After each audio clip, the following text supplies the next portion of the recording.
Hoy te revelamos la triste verdad sobre la talentosa actriz mexicana Angélica Aragón. No olvides suscribirte al canal y activar la campanita de notificaciones para no perderte ningún detalle del mundo del espectáculo. Angélica Aragón nació el 11 de julio de 1953 en la vibrante Ciudad de México. Hija del famoso actor y compositor José Ángel Espinosa, conocido como Ferrusquilla, y de Sonia Stransky, creció rodeada de arte, pero también de contrastes. A los 3 años, sus padres se separaron, lo que la obligó a dividir su infancia entre dos mundos distintos. Junto a su madre Sonia y su hermana Vindia, vivía en un pequeño apartamento en la Colonia del Valle. Sonia era firme, pero cariñosa, y ofrecía una rutina segura, con escuela y juegos. Vindia era su compañera de historias, aunque Angélica sentía un vacío inexplicable en su interior. Con su padre, la realidad era otra. Ferrusquilla la llevaba a los estudios de cine y televisión. Angélica se fascinaba con ese universo lleno de cámaras, guiones e historias. Sin embargo, a pesar de la magia, existía una distancia emocional entre ellos. Era como vivir en una película donde muchas preguntas quedaban sin respuesta. Una figura ausente pero significativa era su abuela paterna, Fredesvinda Aragón, quien falleció a los 19 años al dar a luz al padre de Angélica. Ferrusquilla hablaba poco de ella, pero cuando lo hacía, se le notaba la emoción. Eso despertó en Angélica una conexión con esa mujer a la que nunca conoció. A los 10 años, se prometió que, si algún día pisaba un escenario, usaría Aragón como apellido artístico para mantener viva la memoria de su abuela. Aquella infancia dividida le enseñó a adaptarse, a observar profundamente y a sentir con intensidad. En la escuela era reservada, pero sus poemas sorprendían a las maestras. En los estudios, absorbía cada gesto, cada melodía, como una esponja sensible al arte. A los 12 años, encontró una antigua foto de Fredesvinda en casa de su padre.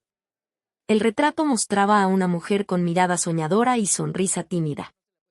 Junto a la imagen, había una carta inconclusa escrita por su abuela. Con cuidado, Angélica sostuvo el papel, sintiendo el peso de esa herencia silenciosa. ¿Quién era esa mujer? ¿Qué intentaba decir antes de partir? Esas preguntas sembraron en ella una curiosidad y una imaginación que la acompañarían toda la vida. Mientras guardaba la fotografía, escuchaba a su padre ensayar una nueva canción.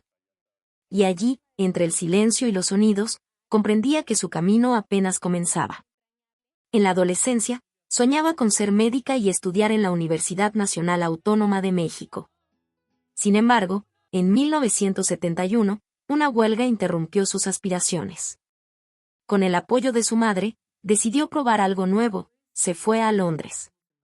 La ciudad, caótica y multicultural, representaba un desafío y una oportunidad. Se inscribió en la London Academy of Music and Dramatic Art, donde estudió teatro, danza y pantomima durante 7 años.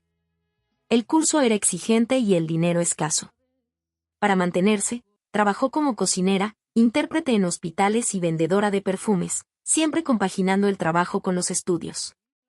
También estudió filosofía india en la Universidad de Londres, profundizando en conceptos de equilibrio y autoconocimiento. Por interés personal, aprendió 7 idiomas: español, inglés, francés, italiano, alemán, bengalí y japonés. Cada lengua era una nueva lente para ver el mundo. Londres la transformó profundamente. La niña de los estudios mexicanos se convertía en una artista plural, introspectiva y reflexiva. La filosofía la ayudaba a comprenderse a sí misma, los idiomas la conectaban con los demás, y el teatro le permitía expresar emociones contenidas. A pesar de todo, extrañaba México, el calor humano, la música de su padre y las historias con Vindia. Una noche, después de un ensayo, caminaba por las calles mojadas de Londres escribiendo ideas en un cuaderno. Frente a una vitrina, vio su reflejo y pensó en Fredesvinda. ¿Qué habría soñado para sí misma? Sintió el deseo de crear algo que uniera su herencia mexicana con su experiencia internacional. Guardó el cuaderno al sonido de músicos callejeros que le recordaban su hogar. Sonrió, sintiendo que su camino apenas se revelaba.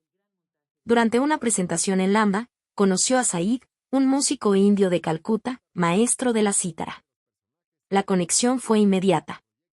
Tras meses de convivencia, Se casaron en 1972 en una ceremonia sencilla y colorida. Decidieron pasar un año en la India. Fluida en bengalí, Angélica se sumergió por completo en Calcuta. La ciudad, caótica y espiritual, la cautivó. Escribía sobre sus experiencias y acompañaba a Said en sus presentaciones.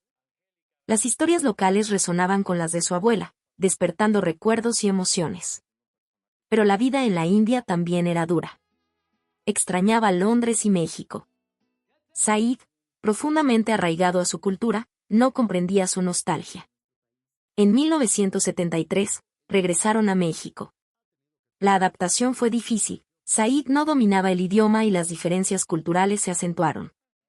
Mientras Angélica se dedicaba al teatro y a sus estudios, el matrimonio se deterioraba. En 1978, decidieron separarse. La separación fue dolorosa. Angélica se sentía derrotada. Escribía para canalizar el dolor, llenando páginas con poemas sobre pérdida y renacimiento. El teatro se convirtió en su refugio. Enfrentaba los ensayos con intensidad, transformando emociones en personajes. Tras una función, un director comentó que su entrega en el escenario era única. Esas palabras reavivaron su esperanza. Tal vez era posible darle sentido al dolor. Miró la pulsera india que aún usaba y sintió que su historia aún tenía mucho por decir. En 1980, ya de regreso en México y decidida, comenzó a buscar oportunidades como actriz. Obtuvo pruebas en Televisa y participó en telenovelas como Sandra y Paulina y El hogar que yo robé. Su actuación, marcada por su formación internacional y su carga emocional, pronto llamó la atención. En 1985, protagonizó Vivir un poco, interpretando a Andrea, una mujer injustamente encarcelada durante 20 años. El papel parecía un espejo de su propia trayectoria. El público se enamoró y Angélica se convirtió en un fenómeno. Pero el éxito también trajo un lado oscuro. Su vida personal se convirtió en objeto de la prensa. Chismes sobre su apariencia, su exmarido y su familia invadían su privacidad. Las noches de insomnio se volvieron frecuentes. Se preguntaba si todo aquello valía la pena. Pensaba en Fredesvinda y en la soledad de quienes viven expuestos. Se refugiaba en el teatro y la escritura. En un momento de fragilidad, encontró una nota de Bindia que decía que era más fuerte de lo que imaginaba. Lloró, pero halló fuerza en esas palabras. Un director le aconsejó elegir papeles que realmente la desafiaran. Guardó ese consejo. En una conversación, escuchó hablar de un proyecto audaz que unía cine y política. Aquello despertó su curiosidad. Al guardar el guión, miró de nuevo su pulsera y sintió que, a pesar del dolor, aún tenía mucho camino por recorrer. En 1986, en el punto más alto de su fama, recibió la propuesta de protagonizar Cuna de Lobos, anunciada como la mayor telenovela de la televisión mexicana. Todos decían que debía aceptarla. Pero al leer el guión, comprendió que el papel perpetuaba estereotipos que deseaba dejar atrás. Tras noches de indecisión, rechazó la oferta.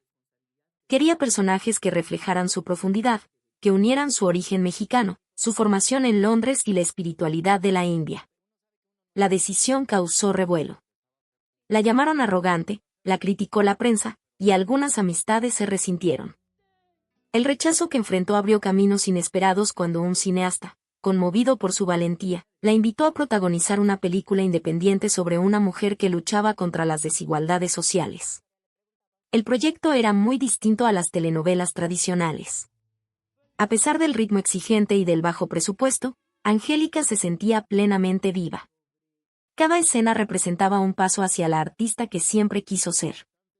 Mientras tanto, la telenovela Cuna de Lobos se estrenaba y, como muchos predecían, se convertía en un fenómeno.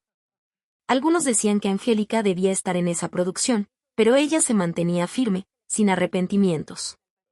Estaba convencida de que su decisión respondía a algo más significativo, aunque el camino fuese más difícil. En una conversación íntima con su hermana Bindia, le confesó que deseaba que su trabajo conmoviera al público, pero también que ella misma pudiera reconocerse en los personajes que elegía. Bindia, con su sabiduría, le dijo que estaba sembrando y que pronto vería los frutos. Una noche cualquiera, tras una jornada de rodaje, Angélica caminaba por las calles de la Ciudad de México sintiendo la brisa suave. Al pasar frente a un cartel de Cuna de Lobos, notó el contraste entre los caminos que había elegido. En el bolsillo llevaba una libreta repleta de ideas. Al hojearla, encontró una foto de su abuela Fredesvinda y sintió una fuerza renovada, como si algo importante estuviera por suceder. Durante la filmación de Goitia, Un Dios para sí mismo, en 1989, conoció a Rodrigo Martínez, un historiador encargado de garantizar la precisión histórica del guión. Su pasión por las historias le recordó la curiosidad que siempre la había guiado. La conexión fue inmediata y pronto nació un romance. Al año siguiente, nació María, su única hija. Tenerla en brazos por primera vez fue como descubrir una parte de sí misma que siempre había faltado. La maternidad trajo luz a su vida, pero también exigencias. Equilibrar rodajes, noches sin dormir y el cuidado de una bebé era un reto. Aún así, Angélica amaba profundamente este nuevo rol. María, con su mirada curiosa y sonrisa contagiosa, llenaba el hogar de alegría. Sin embargo, la relación con Rodrigo no resistió las presiones de la rutina, y se separaron amistosamente. Angélica comenzó a criar a María sola, decidida a darle el afecto que a ella le había faltado en su infancia. Llevaba a su hija a los rodajes, donde la niña encantaba a todos entre vestuarios y cámaras. Con ella cerca, Angélica sentía que podía superar cualquier obstáculo. La tragedia llegó en 2008, con la repentina muerte de Bindia en un accidente automovilístico. El dolor fue inmenso. Además de perder a su hermana y confidente, Angélica asumió el cuidado de sus dos sobrinas, Ana, de 12 años, y Sofía, de 15. El hogar, antes vibrante, quedó sumido en un duelo silencioso. María, entonces con 18 años, intentaba apoyar, pero también sufría.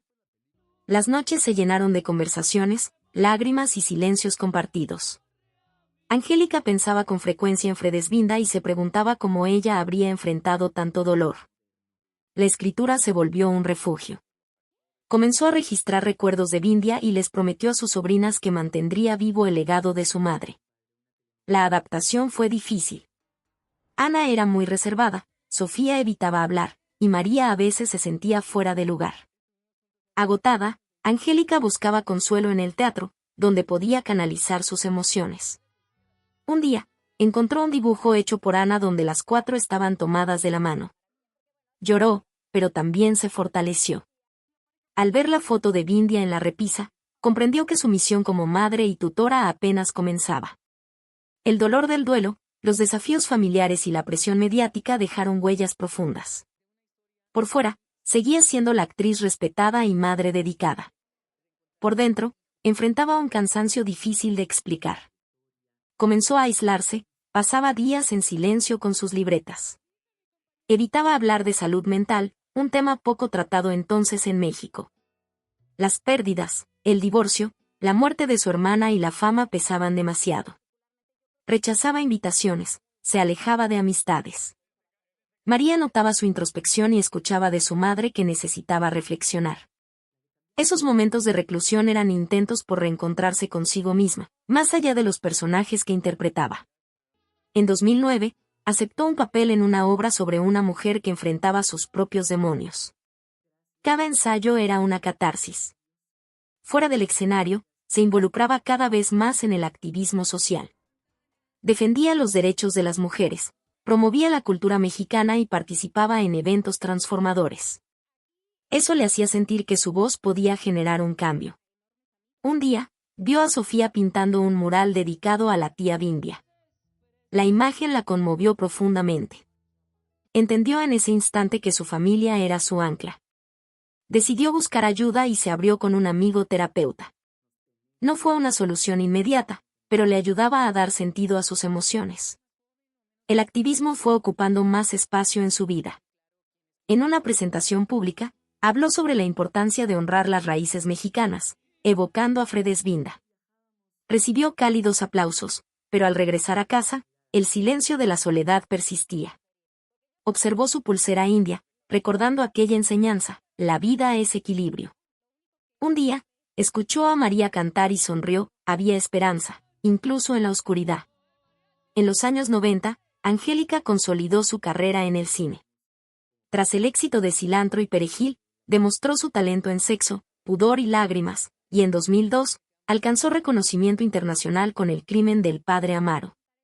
Cada papel reflejaba sus vivencias, dolores y aprendizajes. Recibió premios Ariel, pero el éxito exigía sacrificios. En casa, luchaba por estar presente para María, Ana y Sofía, pero no siempre lo lograba. Recibía notas pidiéndole atención, y eso la hacía sentirse dividida. Aún así, mantenía su compromiso con los proyectos sociales, promoviendo la lectura en comunidades, dirigiendo obras sobre temas indígenas y apoyando a nuevos artistas. Rechazaba papeles superficiales en telenovelas y, en entrevistas, criticaba la falta de profundidad en la televisión. Prefería proyectos con alma, lo cual redujo su visibilidad, pero no su relevancia. Volvió al teatro y al cine independiente, guiada por sus convicciones. Se convirtió en referente para jóvenes actrices por su autenticidad. En 2010, fue homenajeada por una universidad. A pesar del cansancio, no se detenía. Una invitación internacional la llevó a Los Ángeles para un filme sobre inmigración. Extrañaba a México, pero el papel representaba sus luchas y su esencia. Escribía cartas a sus hijas compartiendo reflexiones y sueños. De regreso en México en 2016, fundó una institución cultural para jóvenes de comunidades marginadas. Quería unir arte, educación y activismo, brindando oportunidades a quienes tenían muy pocas. Con el apoyo de María, Ana y Sofía, enfrentó con valentía los desafíos iniciales. Recordaba sus días difíciles en Londres y sabía que saldría adelante. El primer taller se llevó a cabo en un barrio humilde, con un escenario improvisado. Allí comenzaba un nuevo capítulo, transformar vidas a través del arte. Si esta historia te conmovió, déjanos tu like y comparte tu opinión en los comentarios.